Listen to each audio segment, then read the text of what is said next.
بسم اللہ الرحمن الرحیم۔ السلام علیکم دوستو، آپ کو نصیحت چینل پر خوش آمدید۔ دوستو، ویڈیو شروع کرنے سے پہلے آپ سے گزارش ہے کہ ایک مرتبہ درود پاک پڑھ لیں۔ جزاک اللہ۔ شہد کا ایک قطرہ زمین پر گر گیا۔ ایک چھوٹی سی چیونٹی آئی اور اس نے اس شہد کے قطرے سے تھوڑا سا چکھا۔ اسے بڑا مزہ آیا۔ اسے کام سے جانا تھا، تو جب وہ جانے لگی تو اس شہد کا مزہ اس کے منہ میں مزید پانی لانے کا سبب بنا۔ اس کا منہ بھر آیا۔ کیا زبردست اور مزیدار شہد ہے، کتنا میٹھا! آج تک ایسا شہد نہیں کھایا۔ وہ لوٹی اور شہد میں سے تھوڑا سا اور چکھ لیا۔ اس نے دوبارہ جانے کا عزم کیا، مگر اس نے محسوس کیا کہ یہ تھوڑا سا شہد کھانا کافی نہیں ہے، اسے اور کھانا چاہیے۔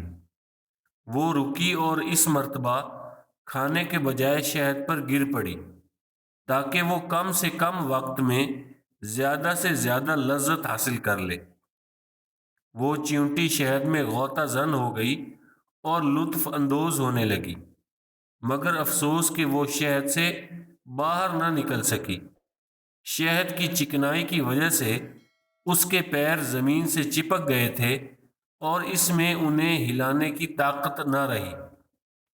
وہ شہد میں رہ گئی یہاں تک کہ وہ اسی میں ہی مر گئی۔ اس کی لذت اندوزی نے شہد کو ہی اس کی قبر میں تبدیل کر دیا۔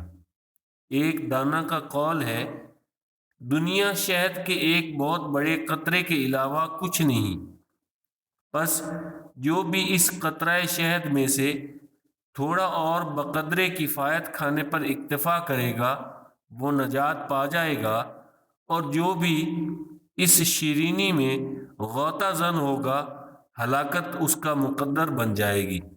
اللہ پاک سے دعا ہے کہ وہ ہمیں دنیا کی محبت سے جان چھڑانے کی توفیق عطا فرمائے، آمین۔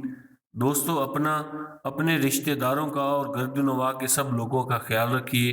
اگر ویڈیو پسند آئی ہے تو اسے لائک اور شیئر کر دیں، اور اگر آپ نے ابھی تک ہمارے چینل نصیحت کو سبسکرائب نہیں کیا تو سبسکرائب کر لیں۔ جزاک اللہ۔